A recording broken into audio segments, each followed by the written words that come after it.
Okay guys, I just picked up a German Tiger 1 16th scale battle tank, and it's from Henglong.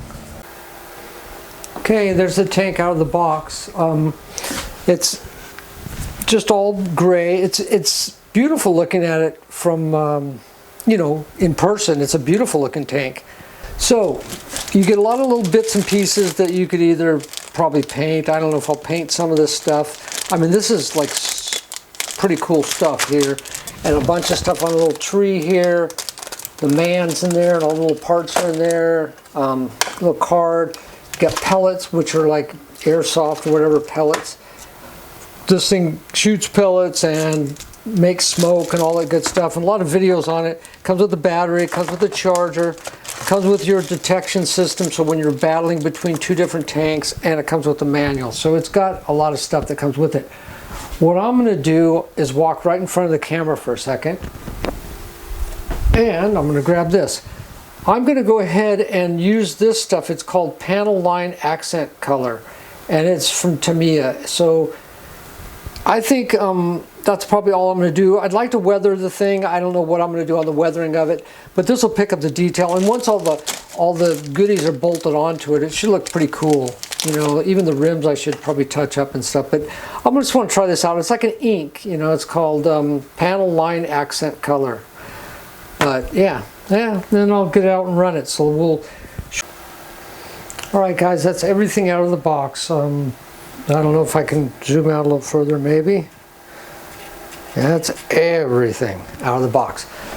The man looks really good, the figurine, whatever. All the parts, actually, the colors are a lot different than what you probably see on the internet. So I was thinking I was going to have to paint stuff because it looked kind of orangey looking, but it's actually brown, so that's great.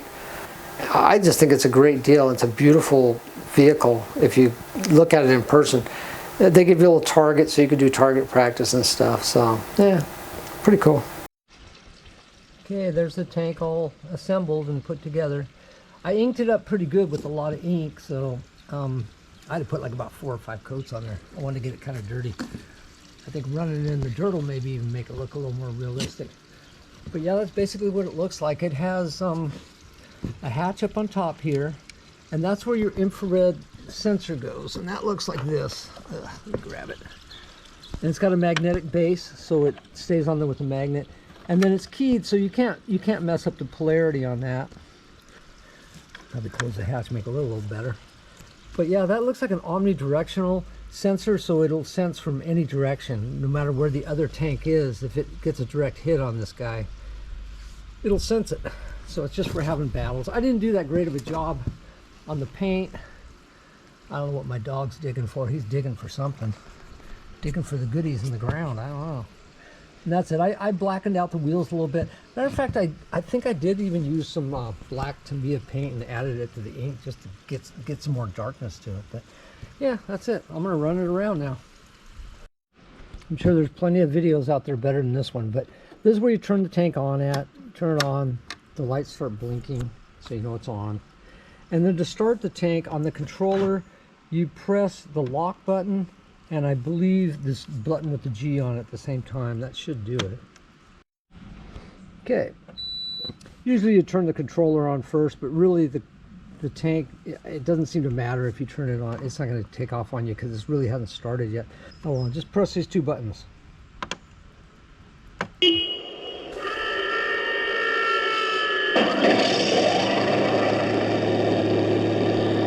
Okay, now this tank is started up. This button up here on the top. Kind of hard to demonstrate stuff. And then you can change the sound by hitting this.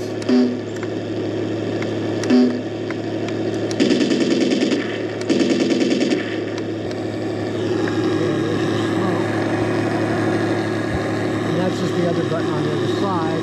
I was trying to get some different sounds coming out of this thing, but I'll have to figure that one out.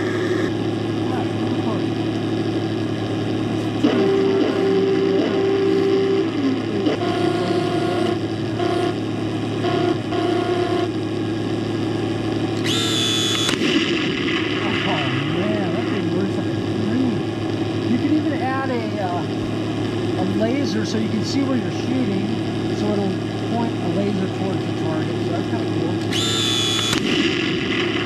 And this one just has the plastic.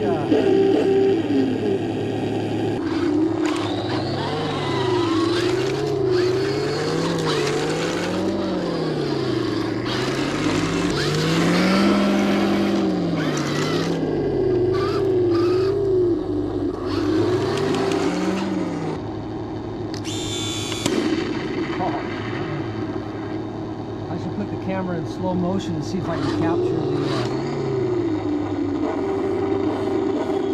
actual shot here. Shooting right at myself. Here we go.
Oh, just through a track. Dang.